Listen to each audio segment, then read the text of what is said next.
എല്ലാവരുടെയും മുമ്പിൽ അഭിമാനത്തോടെ തല ഉയർത്തി നിൽക്കുന്ന ആ ദിവസത്തിന് വേണ്ടിയിട്ട് ആഗ്രഹിക്കാത്ത ഒരു സ്റ്റുഡൻസും ഉണ്ടാവില്ല അല്ലേ?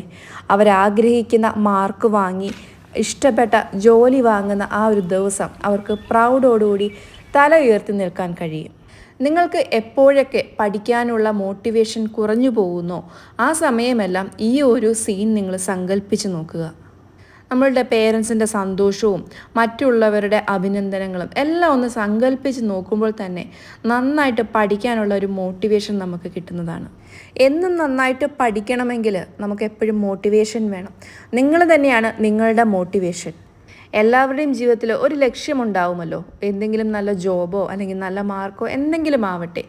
അതിനെക്കുറിച്ച് എപ്പോഴും ആലോചിക്കുന്നത് തന്നെയാണ് നിങ്ങൾക്ക് നൽകാവുന്ന സ്വയം മോട്ടിവേഷൻ.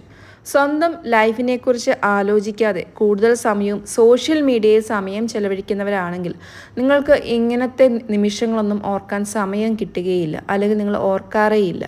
അതുകൊണ്ട് തന്നെ ദിവസവും ഒരു 15 മിനിറ്റെങ്കിലും നിങ്ങളുടെ കരിയർ എങ്ങനെ ഡെവലപ്പ് ചെയ്യണമെന്ന് ആലോചിക്കുക.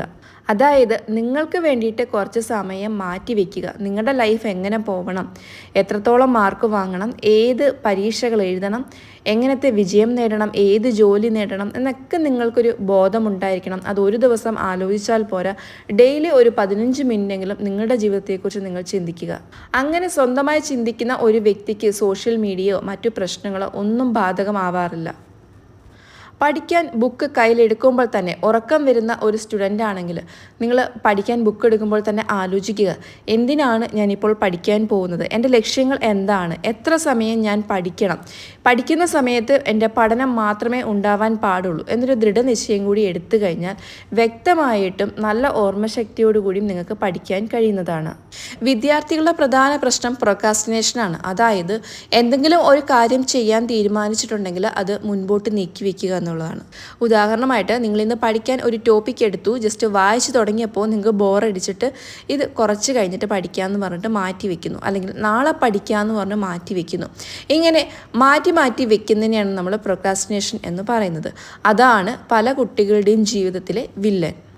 നിങ്ങൾ അങ്ങനെയുള്ള ഒരു സ്റ്റുഡൻ്റ് ആണെങ്കിൽ, ഒരു സബ്ജക്റ്റ് പഠിക്കുമ്പോൾ അത് പിന്നെ പഠിക്കാം എന്ന് തോന്നുകയാണെങ്കിൽ നിങ്ങളുടെ മുമ്പിൽ ഇനി എത്ര ദിവസങ്ങളുണ്ടെന്ന് എണ്ണി നോക്കുക. അതായത് എക്സാമിന് വേണ്ടിയിട്ട് എത്ര ദിവസങ്ങൾ, അല്ലെങ്കിൽ എത്ര മാസങ്ങൾ, അതല്ലെങ്കിൽ എത്ര മണിക്കൂറുകൾ ഉണ്ടെന്ന് എഴുതി വയ്ക്കുക.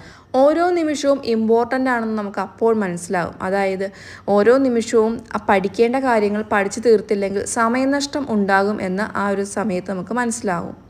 സമയവും നമ്മുടെ ജീവിതത്തിലെ വലിയൊരു വില്ലനാണ്. കാരണം പോയി കഴിഞ്ഞ സമയത്തെ നമുക്ക് ഒന്നും ചെയ്യാൻ പറ്റില്ല. ഇപ്പോൾ നിങ്ങളുടെ മുമ്പിൽ എത്ര സമയമുണ്ടോ അതിനെ യൂട്ടിലൈസ് ചെയ്തില്ലെങ്കിൽ നിങ്ങൾ വലിയൊരു പരാജയമാവുന്നതാണ്. അതുകൊണ്ട് തന്നെ ഡെയിലി പഠിക്കാൻ നിങ്ങൾ ഇരിക്കുന്ന സമയത്ത് പഠനത്തിന് വേണ്ടിയിട്ട് 2-3 മണിക്കൂർ മാറ്റി വയ്ക്കുക. ബാക്കി നിങ്ങളുടെ 24 മണിക്കൂർ നിങ്ങൾ ഇഷ്ടമുള്ള കാര്യങ്ങൾ ചെയ്തുകൊണ്ടിരിക്കുകയാണ്. വെറും 3-4 മണിക്കൂർ മാത്രമാണ് നിങ്ങൾക്ക് പഠിക്കാൻ ഉപയോഗിക്കേണ്ടി വരുന്നത്. ആ സമയം കൂടി നിങ്ങൾ മാറ്റി വയ്ക്കുകയാണെങ്കിൽ നിങ്ങൾക്ക് ജീവിതത്തിൽ ഉദ്ദേശിക്കുന്ന രീതിയിലൊന്നും സക്സസ് ആവാൻ കഴിയില്ല എന്നുള്ള ഓർമ്മ വേണം. ലൈഫിൽ നല്ല പ്രൗഡോടുകൂടി ജീവിക്കണമെങ്കിൽ, അല്ലെങ്കിൽ നല്ല ജോബ് വാങ്ങണമെങ്കിൽ ഉള്ള സമയം മാക്സിമം യൂട്ടിലൈസ് ചെയ്യുക. അതിനുശേഷം മാത്രമേ ബാക്കി കാര്യങ്ങൾക്ക് സമയം കണ്ടെത്തുള്ളൂ എന്നുള്ള ദൃഢനിശ്ചയം നിങ്ങൾക്ക് ഉണ്ടായിരിക്കണം. ഇതിനായി നിങ്ങൾക്ക് ഒരു സ്റ്റഡി ഷെഡ്യൂളൊക്കെ തയ്യാറാക്കാം. അതായത് നിങ്ങളുടെ സമയത്തിനനുസരിച്ചിട്ട് പഠിക്കേണ്ട സമയം ഒന്ന് ടേബിളാക്കി വെച്ച് കഴിഞ്ഞാൽ ദിവസവും ആ സമയത്ത് പഠിക്കാനുള്ള ഒരു ടെൻഡൻസി നമുക്ക് ഉണ്ടാവുന്നതാണ്. ചിലർക്ക് അവർക്ക് തോന്നുന്ന സമയത്ത് പഠിക്കാനായിരിക്കും താല്പര്യം. അങ്ങനെ പഠിക്കുന്നവരാണെങ്കിലും കുഴപ്പമില്ല. പക്ഷേ ഏറ്റവും നല്ലത് ഓർഗനൈസ് ചെയ്ത് പഠിക്കുന്നതാണ്. അതുകൊണ്ട് തന്നെ നേരത്തെ സ്റ്റഡി ഷെഡ്യൂൾ തയ്യാറാക്കുക.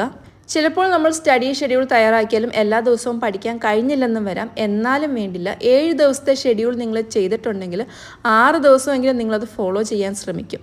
അതേസമയം തോന്നിയ സമയത്താണ് പഠിക്കുന്നതെങ്കിൽ ചിലപ്പോൾ നിങ്ങൾ ആഴ്ചയിൽ 1-2 ദിവസമായിരിക്കും പഠിക്കുന്നത്. അതിലും ബെറ്ററാണ് ഷെഡ്യൂൾ തയ്യാറാക്കുന്നത്. അപ്പോൾ ഇങ്ങനെ ഓർഗനൈസ് ചെയ്ത് പഠിക്കുന്നവർക്ക് പരീക്ഷയിലൊന്നും പരാജയം ഉണ്ടാവുന്നതല്ല, അവരുദ്ദേശിച്ച മാർക്ക് വാങ്ങുവാനും കഴിയും. ഇതുപോലെയുള്ള സ്റ്റഡി മോട്ടിവേഷൻ ഉൾപ്പെടുത്തി ഇങ്ങനൊരു ബുക്ക് എഴുതിയിട്ടുണ്ട്. ആ ബുക്ക് ആമസോണിൽ ലഭ്യമാണ്. അതിൻ്റെ ലിങ്ക് ഫസ്റ്റ് കമൻറ്റിൽ പിൻ ചെയ്തിട്ടുണ്ട്. താങ്ക്